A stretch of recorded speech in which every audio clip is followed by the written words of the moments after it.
How to score 97% plus. किसके आते हैं इतने नंबर, कौन होते हैं वो बच्चे, क्या खाते हैं वो बच्चे, क्या पीते हैं वो बच्चे, कौन उन्हें गाइडेंस प्रोवाइड करता है, कैसे वो पढ़ाई करते हैं, क्या उनकी स्ट्रेटेजी होती है। आइए देखते हैं इस वीडियो को, बड़े ध्यान से देखना और समझना कि जो बच्चे टॉप करते हैं 97 से ऊपर परसेंटेज आती है जिनकी, उनकी क्या स्ट्रेटेजी होती है। बड़े ध्यान से देखना और समझने की कोशिश करना। आइए देखिए।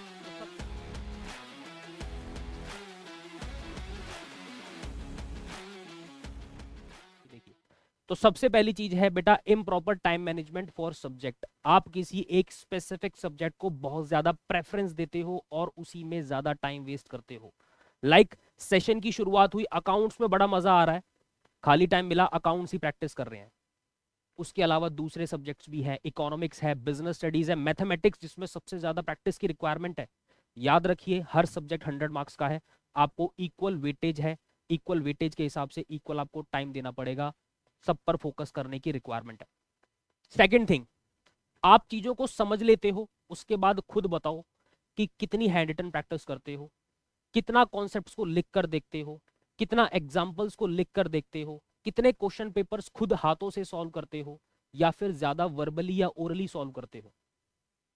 ठीक है, एक होता है तरीका कि आप वर्बली ओरली सामने से चीजों को रिवाइज करो, और एक तरीका होता है कि आप चीजों को लिख कर करो। इन दोनों चीजों में बहुत फर्क है, right. So make sure hand written practice must be your second priority. सबसे पहली चीज क्या है कि आपको किसी पर्टिकुलर सब्जेक्ट को ज्यादा टाइम डिवोट नहीं करना है, हर चीज को बैलेंस करके चलना है। इसके बाद second priority is hand written practice. Third priority is self study preference, ज्यादा प्रेफरेंस हमेशा सेल्फ स्टडी को दो। कॉन्सेप्ट समझ में आ गया, टीचर से कॉन्सेप्ट समझ में आ गया, एग्जाम्पल्स आपने नोट डाउन कर लिए, अब मेक श्योर क्या करना है, सेल्फ स्टडी को ज्यादा टाइम डिवोट करना है। रादर फिजिकली किसी ट्यूशन सेंटर में विजिट करना है, इधर उधर भागना है, फ्रेंड्स के साथ टाइम वेस्ट करना है, वो नहीं करते ये बच्चे, जो बच्चे टॉप करते हैं। फोर्थ, वेरी इंपॉर्टेंट, कोई टॉपिक समझ में आ चुका है, स्कूल में वीकली टेस्ट हुआ या फिर कोई क्वार्टरली टेस्ट हुआ या कोई भी टेस्ट कंडक्ट कराया गया फुल मार्क का या कोई भी टेस्ट हुआ, ठीक है, तो होता क्या है कि टेस्ट दिया और मार्क्स देखे और साइड में क्वेश्चन पेपर और आंसर शीट पटक दी। ऐसा करते हो आप? एनालाइज करना है, टेस्ट देने का पर्पस क्या है, गलतियां पता चल गई, अब आपको उसको एनालाइज करना है, उस पर काम करना है, तभी तो वो कॉन्सेप्ट इंप्रूव होंगे, राइट।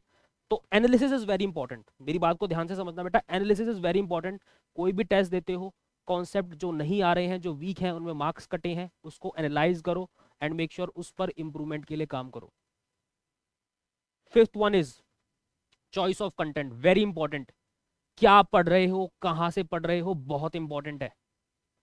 नंबर ऑफ क्वेश्चन ज्यादा प्रैक्टिस करते हो प्राइवेट बुक्स में जिनमें टाइम वेस्ट ज्यादा होता है, कॉन्सेप्ट समझ में आ चुका है, कंटेंट समझ में आ गया, एग्जाम्पल समझ में आ गए, अब क्या करना है, सीबीएसई एग्जाम ओरिएंटेड क्वेश्चंस को प्रैक्टिस करनी है।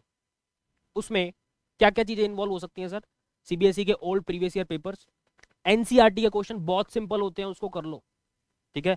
इसके अलावा कंपार्टमेंट या प्री बोर्ड के पेपर कहीं से अरेंज हो सकते हैं, तो उनको कलेक्ट करो, उनसे ऑथेंटिक चीज कुछ भी नहीं है। Okay, stay tuned with us and like the video, subscribe the channel and share with your maximum friends. Thank you so much बच्चों, जय श्री श्याम।